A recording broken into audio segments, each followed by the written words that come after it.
मोहब्बत का है जुनून, किसी को अदावत का है जुनून, कोई मुफलिसी का मारा हुआ, किसी को दौलत का है जुनून। जुनून जुनून जुनून जुनून जुनून जुनून जुनून।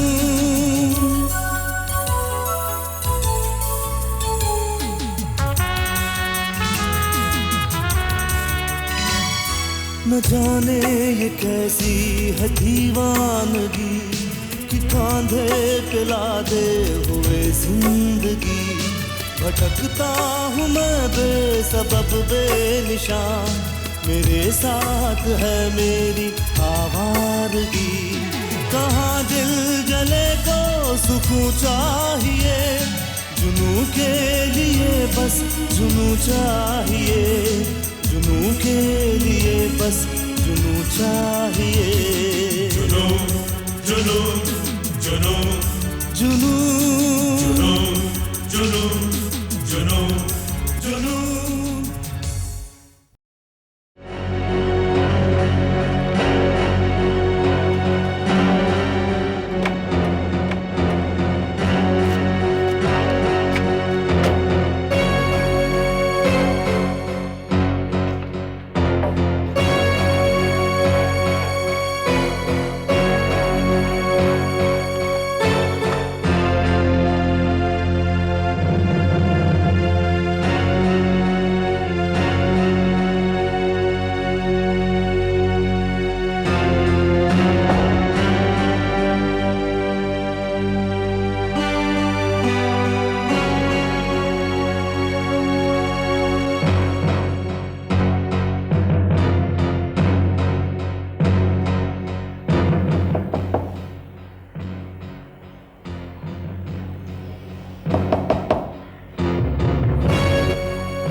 जी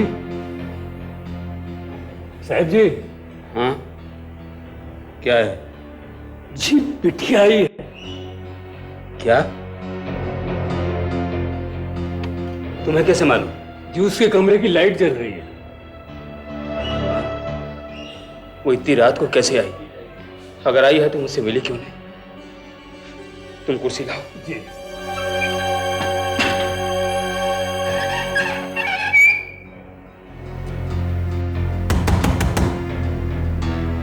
मिन्नी दरवाजा खोलो। मिन्नी बेटा मैं हूं तुम्हारा डैडी। रामदास तुम्हें जरूर धोखा हुआ है। जी नहीं, बिल्कुल नहीं। मैंने सारी बत्तियां बुझाकर दरवाजा बंद कर दिया। चाबी है तुम्हारे पास? जी है तो सही। तो तुम दरवाजे का ताला खोलकर देखते क्यों नहीं?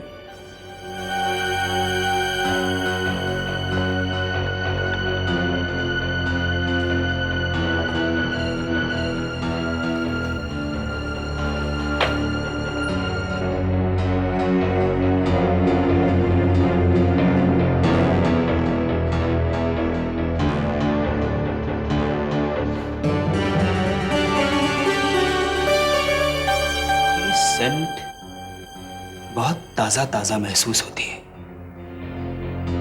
मर्दाना सेंट है ये, लेकिन मिन्नी इस तरह की खुशबू इस्तेमाल नहीं करती।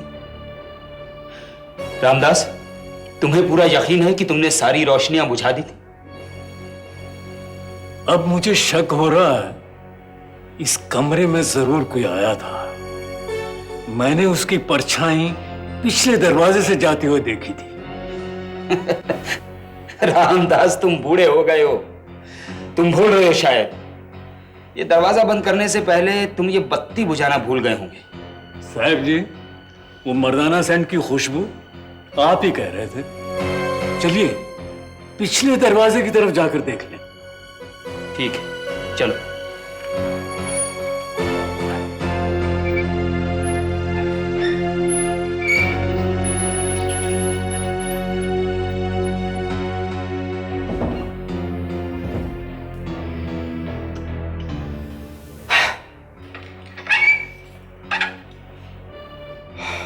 बस तुम जाओ, जाकर सो जाओ और इस तरह के ख्वाब देखना बंद करो। ठीक है साहब जी, मगर यकीन कीजिए कोई था जो पिछले दरवाजे से भाग गया। ओहो रामदास भाई, जाओ। और सुनो, अगर तुम्हें डर लग रहा है तो चौकीदार को कह दो कि पिछले दरवाजे का भी ख्याल रखे। जाओ, मुझे सोने दो। ठीक है साहब जी।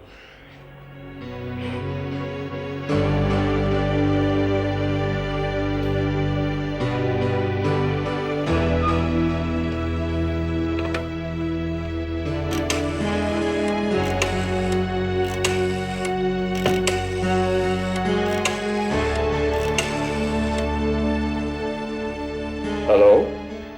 कौन? भाई साहब नमस्ते। नमस्ते बहन जी, माफ कीजिए मैंने इतनी रात गए फोन कर दिया।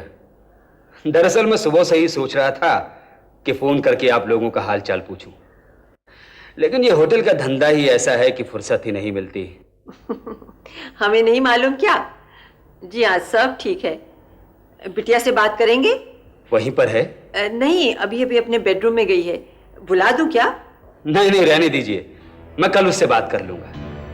अच्छा जी, नमस्ते।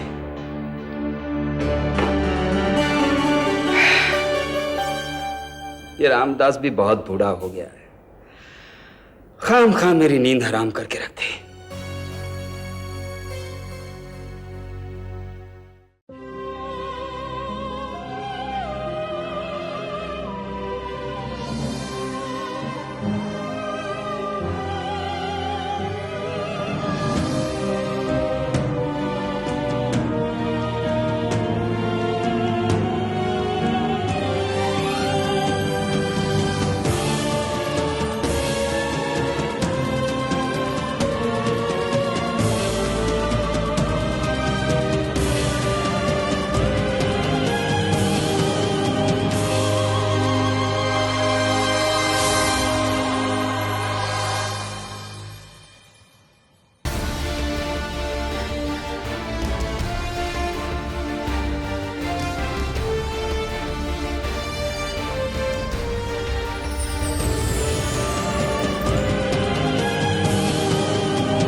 अकेले आए हो? हाँ, और मुझे अकेला ही छोड़ दीजिए नाना।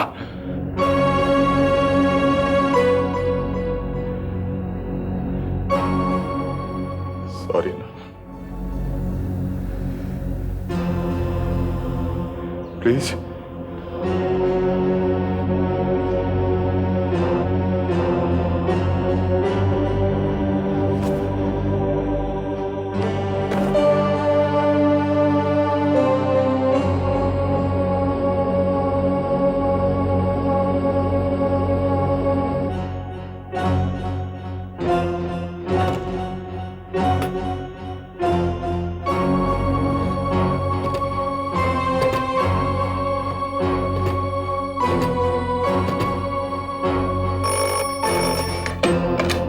हेलो, नील भाटिया क्या?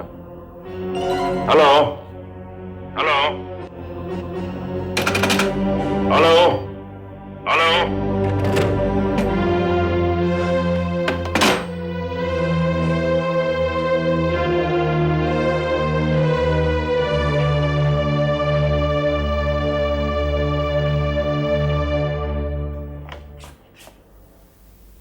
अब उठो बेटा, बहुत देर हो गई है।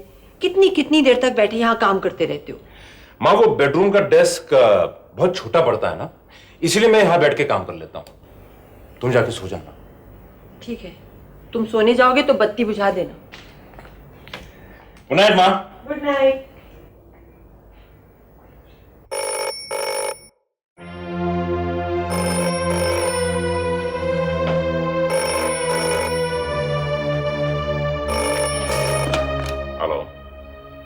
Hello, who speaking? बोलते क्यों नहीं? वकील, मैं केशव कलसी बोल रहा हूं। मुझे मिनी से बात करनी है। Shut up. And if you know what is good for you, don't call here again.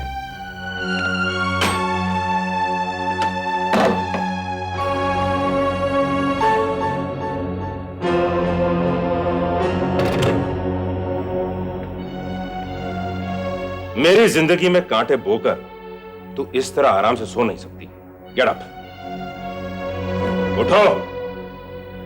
क्या हुआ? अब किस कांटे का नश्तर दिल में चुभ गया है जिसकी जलन से यूं तड़प रहे हो? तूने यहाँ का टेलीफोन नंबर अपने उस यार को दिया है क्या? इतनी घटिया जुबान इस्तेमाल करते तुम्हें शर्म नहीं आती? शर्म की ठेकेदार, मैं पूछता हूँ कि तूने उस लुच्चे लफंगे केशव कलसी को यहाँ का टेलीफोन नंबर दिया है या नहीं? नहीं। फिर उसे कहां से मिला? जाकर उसी से पूछो। मिनी, एक बात सुन के रख, अगर उसका टेलीफोन यहां फिर आया तो मैं तेरी करतूतों का भांडा तेरे बाप के सामने फोड़ दूंगा। मैंने उसे टेलीफोन नंबर नहीं दिया, समझे? और नहीं मैं उससे टेलीफोन पर बात करूंगी। ओह गॉड, मैं किस मुसीबत में फंस गई हूं। तुम उसे टेलीफोन करोगी, कल जब मां यहां नहीं होगी तुम उसे टेलीफोन करोगी और मेरे सामने करोगी, सुन गया?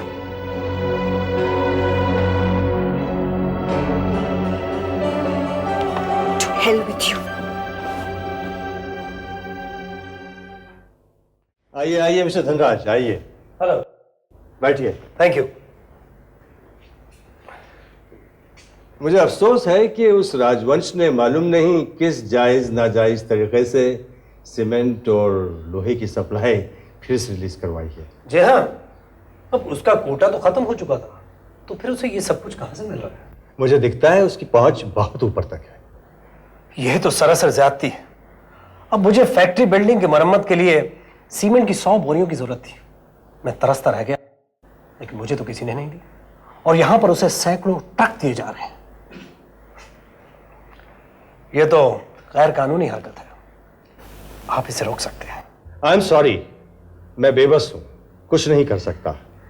हमें जब ऊपर से हुक्म मिले तभी कुछ कर सकते हैं। माने आप भी कुछ नहीं कर सकते? आप मेरे दोस्त हैं Aditya, you are my personal friend. आपको मालूम नहीं मुझे कितना दुख हो रहा है कि इस कुर्सी पर बैठने के बावजूद भी मैं आपकी मदद नहीं कर सकता। ठीक है, अगर वो लोगों को रिश्वत देकर उन्हें अपने शीशे में उतार सकता है तो मुझे भी कुछ बंदोबस्त करना पड़ेगा। मैं तो इसका मशवरा नहीं दूंगा। हाँ, एक बात कह सकता हूं कि यह सब इलीगल तरीके से हुआ है। अगर आप नाप तौल कर कदम उठाएं तो इसे पकड़वाया जा सकता है, और अगर वो पकड़ा गया तो उसको मदद करने वाले उसके सरपरस्त बदनामी के डर से उसको बचाने के लिए खुल्लम खुल्ला सामने नहीं आ सकते। ठीक है, मैं देखता हूं। एनीवे, आपके मशवरे के लिए बहुत बहुत शुक्रिया। You are welcome. Ji.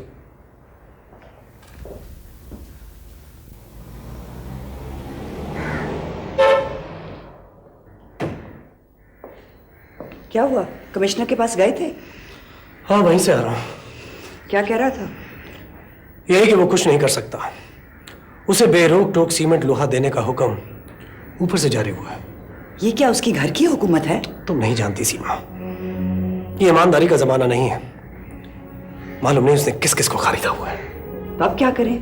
Buildings बनाता है तो बनाने दो। ये बिल्डिंग्स बनाने की बात नहीं है सीमा, वो मुझे नीचा दिखाना चाहता है। वो मुझे एहसास दिलाना चाहता है कि उसमें कितनी ताकत है। ये सही है कि हमें नीचा दिखाकर तड़पाना चाहता है, और अगर हम उसे ये एहसास दे कि हम तड़प रहे हैं तो उसको वाकई लगेगा कि वो जीत रहा है। अभी तक तो खैर वो ही जीत रहा है। तो अब क्या करें?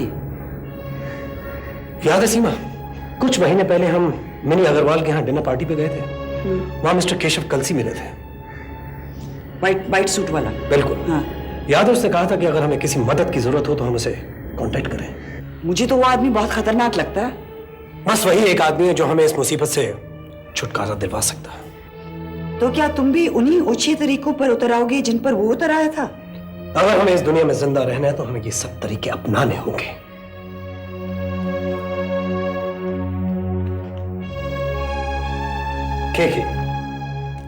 केशव कलसी 659999।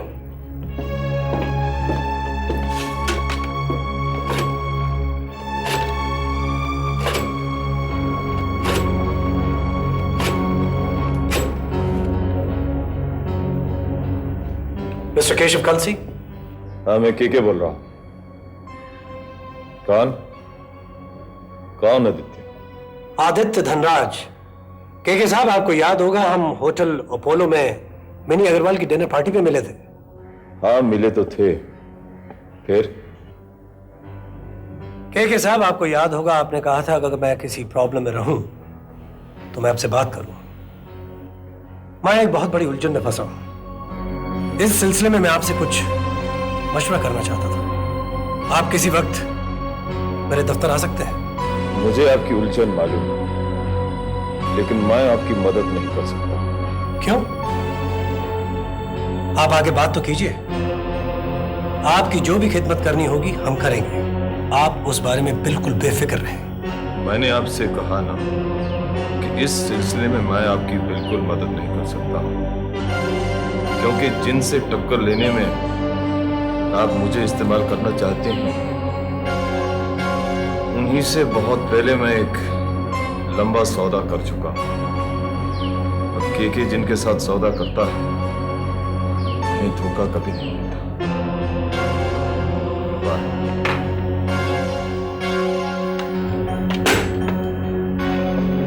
क्या हुआ? दो कौड़ी का आदमी 10 ब्लडी कुक, बात करने की तमीज नहीं। मैंने कहा था ना, ये आदमी एक नंबर का फ्रॉड है, फिर भी तुमने उसे फोन किया। हाँ, मेरी अकल पर तो पत्थर पड़े। एक तुम तो अकलमंद हो। रिलैक्स, कोई ना कोई रास्ता निकल आएगा। Calm down.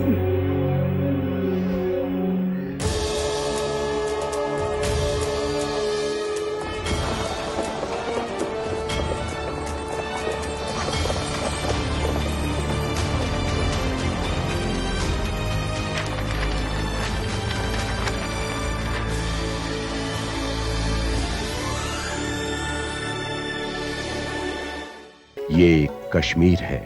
धरती के स्वर्ग को किसी भी जाविये से देखिए, इसकी खूबसूरती कम नहीं होती। मगर आज हम जिस कश्मीर की तस्वीर आपको दिखाने जा रहे हैं, वो बाहर से इतना नहीं दिखाई देता। उसे देखने के लिए कुछ लोगों के दिलों में झांकना पड़ेगा। गुल, गुलशन, गुलफाम, ये 3 हाउस बोट एक नेक इंसान हाजी अब्दुल खालिक के हैं। इनका एक अपना समाज है, अपनी खुशियां, अपनी उलझने हैं। दूसरों की तरह इनका समाज भी जमाने की नई हवा के थपेड़े सह रहा है। इनके जीने के अंदाज भी बदल रहे हैं। पुराने और नए की कश्मकश यहां भी है, मगर रिश्तों में जज्बात की गर्मी पहले जैसी ही है। ये कहानी गुल की है, गुलशन की है, गुलफाम की। हेलो हेलो,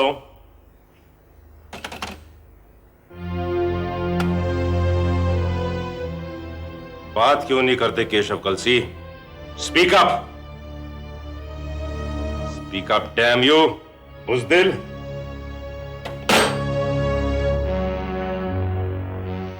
गेट अप, उठो। मैं कहता हूं उठकर अपने उस केशव कलसी को फोन करो। छोड़ दो मुझे। Come on.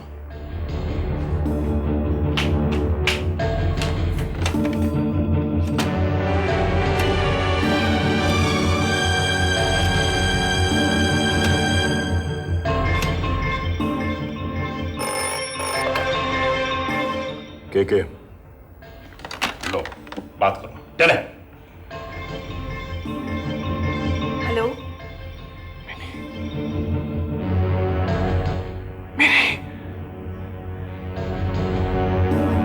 तुम कहां खो गई हो? मैंने कितनी बार तुमको टेलीफोन किया है, लेकिन वो वकील का बच्चा हमेशा वहां होता है। मैंने तुम्हें उस मजनू के डायलॉग सुनने के लिए ये फोन नहीं दिया था। Correct shot. कह दो उससे कि आज से यहां टेलीफोन करने की जरूरत न करे। सुनो केशव, बार बार फोन करके मुझे तंग न करो। बंद करो यहां टेलीफोन करना। Please stop it.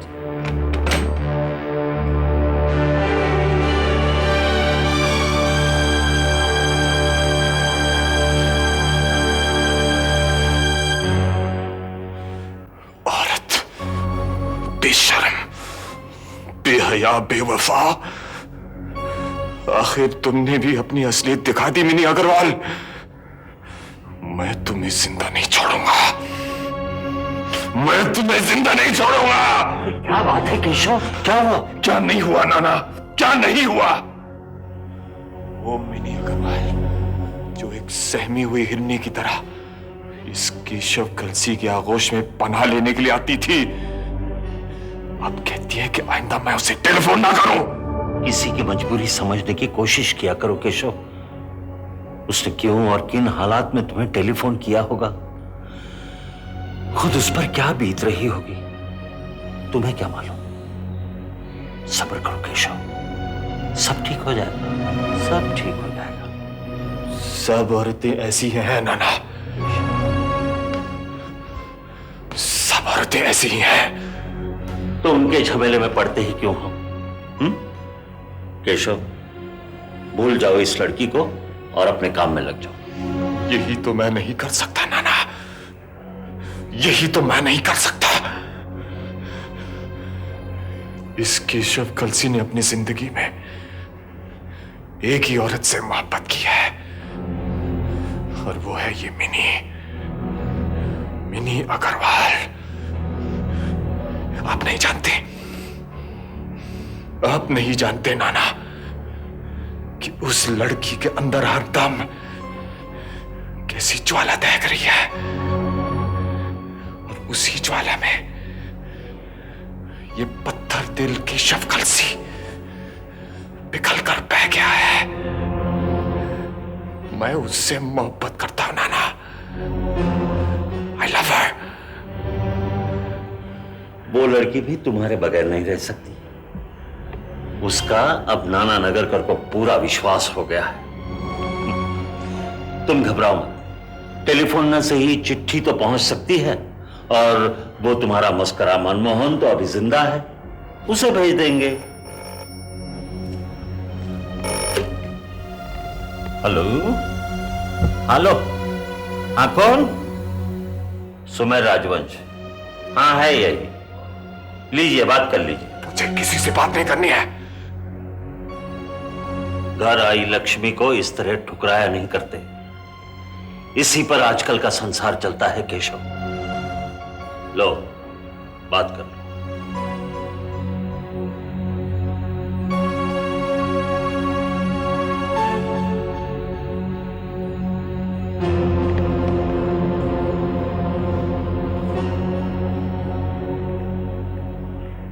कहिए राजा साहब।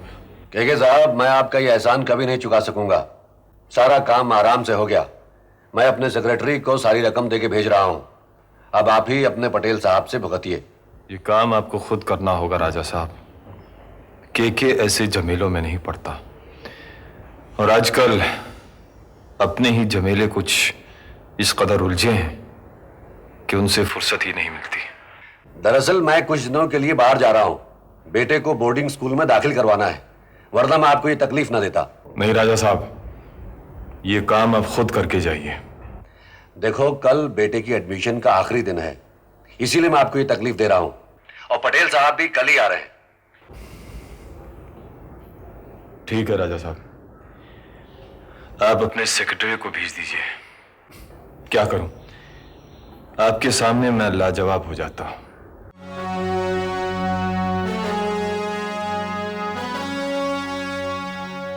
आपका फेवरेट सीन क्या था?